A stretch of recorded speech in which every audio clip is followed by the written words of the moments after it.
PM Live. Let's get into the conversation now with Caroline Marcus, doing a bit of overtime for us here at Sky News. Lovely to see you. You are working very hard this summer. You really are. And the great holding the fort. Senator David Leyonhjelm. And have you enjoyed your break? Did you have any fun? I did, yes. Time not in Canberra is always better than time in Canberra. Absolutely correct. Of course, Senator Leyonhjelm is the Liberal Democrats leader and represents the good people of New South Wales. We'll be joined by Ben Davis from 4BC in Brisbane in a moment or two's time. But Senator, let's start with you because you were making a little bit of news of your own today, which was a thing called cultural awareness, sensitivity training, all the rest of it here. What are they trying to do, and what is the particular problem you have with it?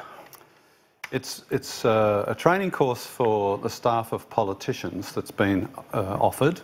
Came to my office yesterday, I think it was, and what it amounts to is a course for staff so that they can deal more sensitively with Aborigines and Torres Strait Islanders. It's called cultural sensitivity training.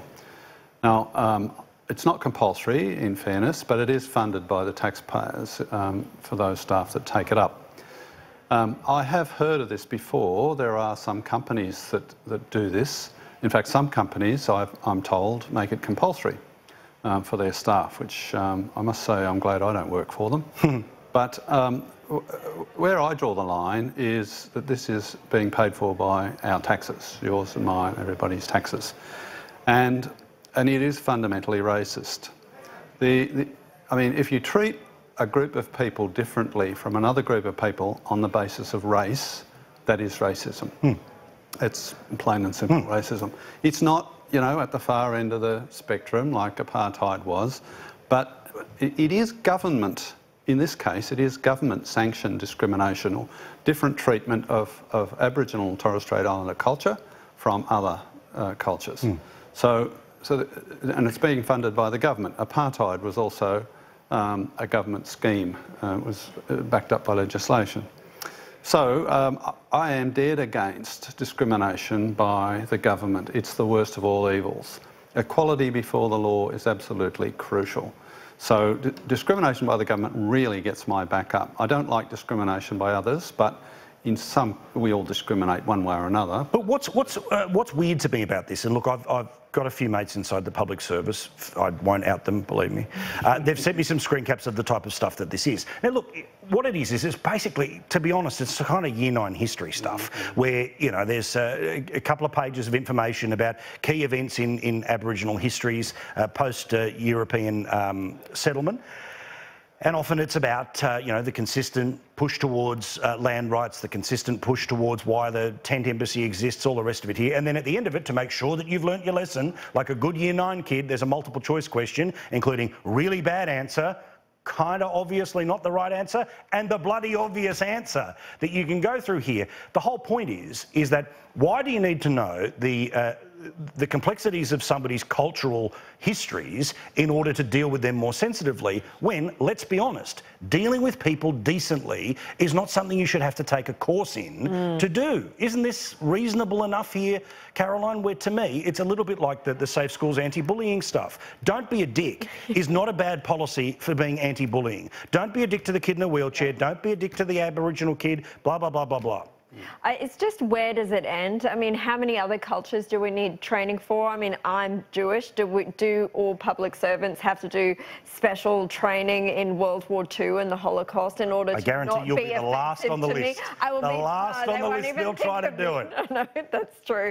But I also think, other than being discriminatory, it's also the bigotry of low expectations. Not all Aboriginal, Indigenous, Torres Strait Islander people think the same. They're not all going to view these issues. We've seen it with the changing the date, how many different views there are within the community. So why, you know, say that they're going to all react the same way to certain things? But also largely, too, Senator, too, where so many of the stories that I saw that are in this are about matters of conflict, not about matters of achievement or togetherness. It's about matters of conflict.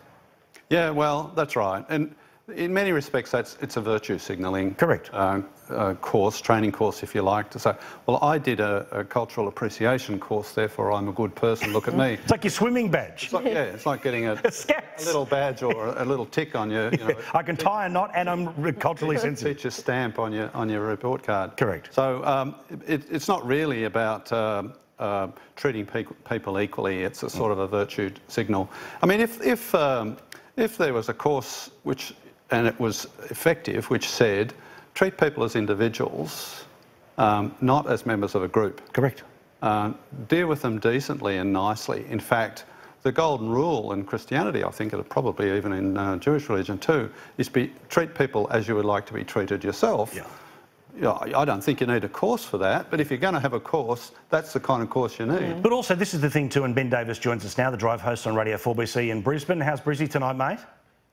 God's country as always, Paul. Oh, isn't it sensational? Sensational. Again, big shout out to my mate Robin and Drew on that beautiful farm not too far from where you are in Ipswich. It is a great part of the world. Oh, take me back. But Ben, what I mentioned at the start of the show too is that there are so many things in our society where if we agreed that there was no more work to be done or there's no new problems to be invented, then these jobs would disappear. And obviously a source 100%. Of income for these very organisations is to create the click point presentation that all public servants are opened up to. And let's be honest, yes, there may be one or two dopes inside the political world, but most of them are probably smart enough to be able to deal with people relatively sensitively. I know that's a bizarre thing for me to say, and some may be kicking the TV, but there is a certain level here of overcomplicating it, isn't there? Oh, massively. This is just bureaucratic box ticking. And it's not just in the public service either. I mean, you see it in private enterprise. I remember having to sit an exam online to be a fire warden or some sort of workplace health and safety thing. I'm the last person I'd want to be following if there was a fire. I'm not going to do a George Costanza and push everyone out the road, but don't follow me. But I've ticked the boxes, I've done the form, I've sat the test. I mean, fair income. It does come down to, and Paul, I'm starting to get a bit scared now because what you said before about don't be a dick, that is exactly what we teach our kids, 14, 11 and 8. You know what? You're going to get a hell of a lot further in life if you just treat everyone the same and don't be a dick. Well, and let's be honest, and those who do, maybe they have to go through some sort of, course or something that happens. But let's prove that that's been the way you've behaved, rather than assuming the worst in everyone, that they all need to go somehow through the system. So, well, just on that, I mean, I went to school with Aborigines, and 99% of the time we all got on fine. The racists in the schools, a course wouldn't have made the slightest bit of difference to them. They were basically just racist. Yeah. And probably the best thing that could happen is most of the Aborigine boys that I went to school with were pretty handy with their fists, and getting the crap beaten out of somebody is a good way of making them have to think about their opinion anyway. Yeah, the racists get sorted out.